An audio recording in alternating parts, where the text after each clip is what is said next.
Johnny Carson was a brand name for over 30 years. The comedian and host of The Tonight Show reached into the hearts and homes of millions every night, becoming America's most trusted companion. But behind the charm and polish of the king of late night was a man with sharp instincts and a long memory. He didn't forget slights. He didn't forgive betrayal. This is the secret blacklist that Carson kept hidden in his desk drawer for 3 decades. In it, there are 9 names, 9 of the most notorious guests who crossed a line and never got a second chance. Number 9, Chevy Chase. Chevy Chase, of course, is a stage name. It came from the Old English ballad, The Ballad of Chevy Chase. His real name was Cornelius Crane Chase. But no matter what he called himself, one thing was very clear. Chevy believed he was above the room. By the mid-1980s, he wasn't just successful. He was everywhere. From Saturday Night Live to box office hits, he had the face, the timing, and that signature smirk. So when he walked onto The Tonight Show, the audience roared in anticipation. They expected laughs. What they got was ego. From the moment he sat down, something was off. There was no warmth or spark. He slouched into his chair like the show was lucky to have him. He interrupted Johnny when he was in mid-question. He threw out lazy jabs at the band. He even made smug comments that talked down to the crowd. But it was not it. Worst of all, he looked at Johnny Carson like he was past his prime. Carson, ever the professional, tried to steer the segment back on track. Chase wouldn't budge. He gave clipped answers, turned questions into self-promotion. The energy tanked, and the audience pulled back. You could see it in Johnny's face. He'd had enough. There was no blow-up or scene, just a quiet decision. Carson let him talk, let the silence settle, and let Chase expose himself. When the segment ended, Johnny's smile dropped. There was no handshake or invitation backstage. Chevy walked off the stage grinning, not realizing he'd just made the worst mistake of his career. The Tonight Show doors shut behind him, and in that moment, he went from beloved comic to someone the industry quietly stopped trusting. It was the result of insulting the king. Number 8. Oliver Reed. Oliver came from a pretty normal family with no formal acting training and became one of the most famous British actors of his time. While his filmography was big and impressive, he was perhaps best known for the reckless, a rough persona he took on after he downed a couple of drinks. Throughout his life, his drinking and volatility only got worse, and on the night of September 26, 1975, it all came crashing into Johnny Carson's studio. Reed didn't walk out like a normal guest. He stumbled out like a fight waiting to happen. Sitting across from him was Shelley Winters, an Oscar-winning actress who didn't tolerate nonsense. The tension was immediate. Oliver's eyes were glassy, his words were slurred, and his views were beyond outdated, talking down to beautiful women, dismissing them as little more than kitchen help. Shelley held back at first, holding her posture and her patience. But when Oliver turned toward her with a smug, sexist grin, she snapped. There was no screaming or words. It was just a sharp action. She grabbed a glass of water and threw it directly in his face. The crowd froze, then burst into applause. Water streamed down his expensive suit, but the real damage wasn't on the outside. He looked stunned, soaked, and suddenly very small. Johnny, as always, stayed composed. One glance told the story. A raised eyebrow, a tight smile, no jokes needed. Reed wasn't just wet, he was exposed, stripped of the macho act. And though his career continued, he never outran that moment. That night, The Tonight Show didn't just hand him a towel, it gave him a message. This stage wasn't a pub, and contempt doesn't go unchallenged. Number 7, Ryan O'Neal. There's nothing worse on live television than dead air. And when Ryan showed up in the early 1970s, The Tonight Show faced something worse than controversy. It was complete emptiness. And O'Neal had it all on paper. Movie star looks, a smash hit in Love Story, Women adored him, studios chased him, and Carson welcomed him with genuine warmth. But the second he sat down, the shine stopped. Johnny tossed him an easy opener, light and playful, something about fame, fun, the glamorous life. O'Neill blinked and replied, "Yeah." Nothing more. Carson, ever the pro, tried again. This time, different topic, different angle. Still nothing. A few mumbled words, a slow nod. At one point, Johnny was practically interviewing himself, setting up jokes, answering them, doing laps just to avoid dead silence. O'Neill wasn't rude, but that wasn't the problem. He wasn't anything. No charm, no spark, no pulse. Just a beautiful man carved out of stone. The audience shifted in their seats. The laughter faded. Johnny's grin stiffened. And he leaned harder into jokes, trying to salvage something from a guest who gave him nothing. By the time it ended, Carson looked drained. He took off his glasses, rubbed his eyes. It was subtle, but telling. That night, Johnny didn't face arrogance or chaos.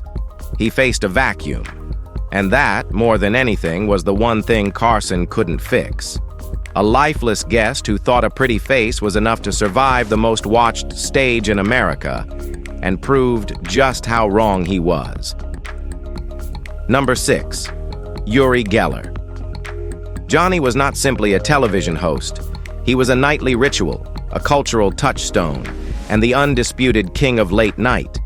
But as they say, sometimes the king had to pull the curtain back. And when it came to Yuri, that curtain dropped hard. In 1973, Geller was everywhere, touted as a psychic, a metal bender, and a miracle worker from Israel. Audiences were mesmerized. He claimed to twist spoons and fix watches using only his mind. But Carson had been a magician long before he was a talk show icon. He didn't fall for tricks disguised as powers. Before Geller's appearance, Johnny quietly brought in skeptic James Randi. Together, they made sure every spoon, jar, and prop was set by the Tonight Show team. Geller walked in smiling. He didn't know the usual setup was gone.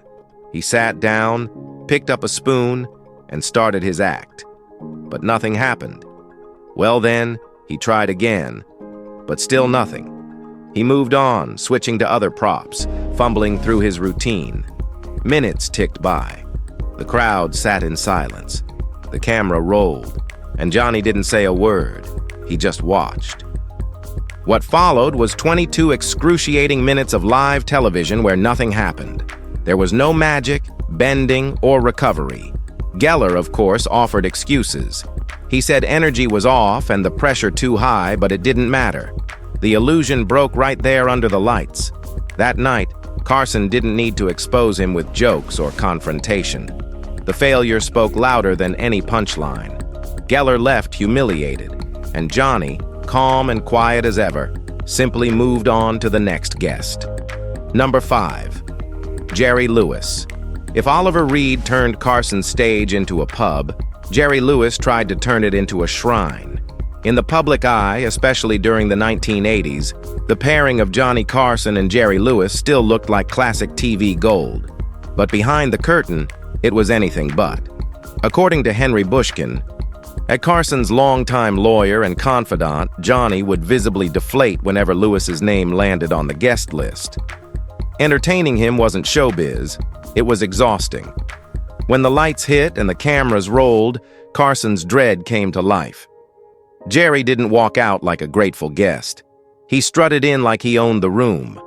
Loud, overbearing, and hungry for attention, he took over the set with a kind of manic self-importance. He wasn't there to play along.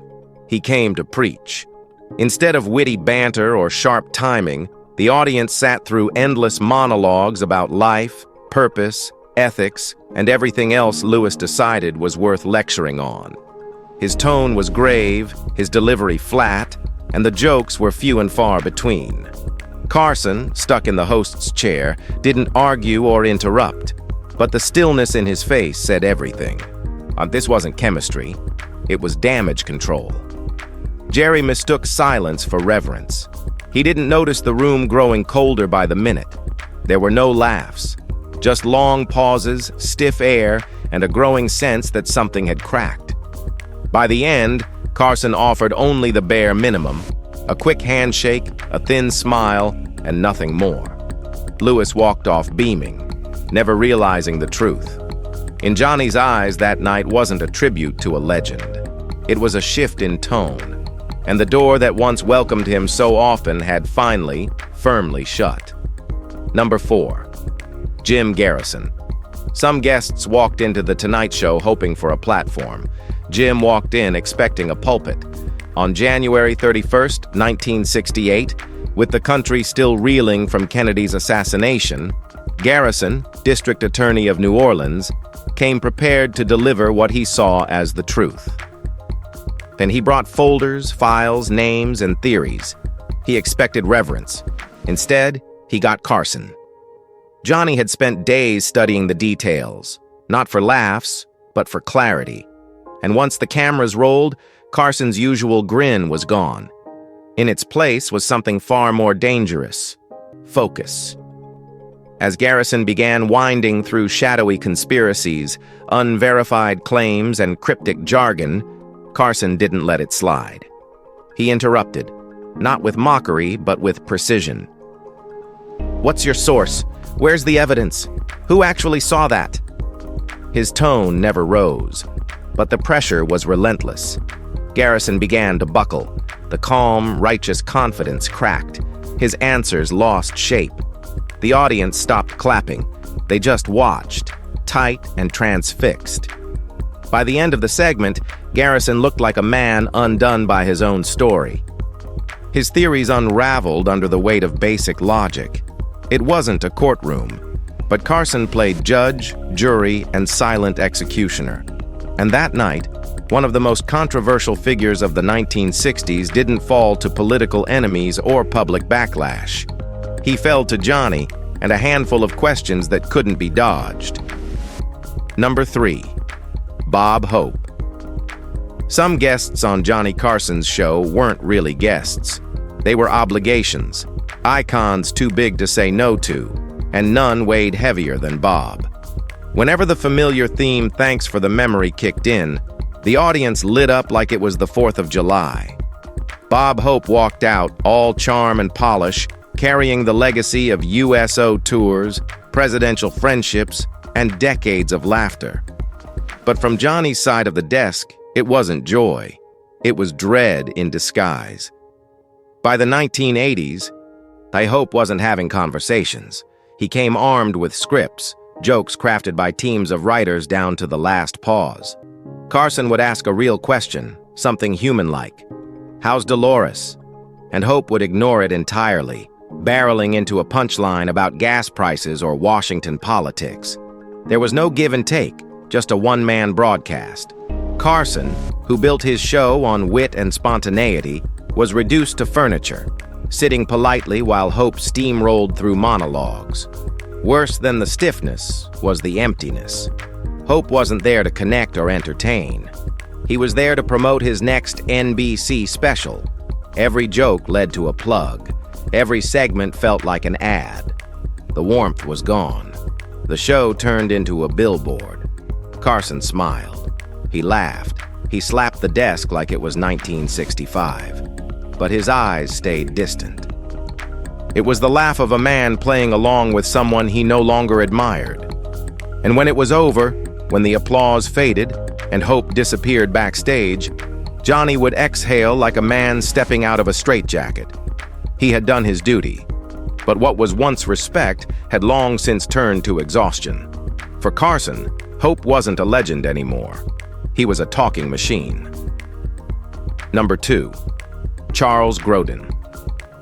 There was an unwritten rule on Johnny Carson's stage: be gracious, be light, and be likable. Charles walked out every time as if he'd come to break something. He never waved, never smiled. He approached the desk like a man reporting for a grievance, not a television appearance. Before Johnny could finish his welcome, Grodin would check his watch, sigh, and complain. "Why am I on so late? That's the introduction I get? Is the audience asleep?" And the room would freeze. People didn't know whether to laugh or panic. It felt like Johnny Carson was being insulted in his own living room on live television by a guest who genuinely didn't care. Grodin interrupted constantly. He dismissed Johnny's questions. He stared at him in long, hostile silences that made even Carson blink and laugh in disbelief. "What are you doing?" Johnny once asked, breaking character himself. It looked like sabotage. What no one realized at the time was that Grodin was performing one of the strangest long-form characters television had ever seen. He was playing the villain guest, and he played it so convincingly that America hated him for it. Behind the scenes, Johnny loved it. Carson understood what Grodin was doing. He admired the risk, the commitment, the nerve. And he signed Grodin to an exclusive relationship. No other late-night couch, just his. On those nights, reality bent. The audience felt real discomfort, real irritation, and then, against their will, laughter. Charles didn't cross Johnny Carson. He danced on the edge of him.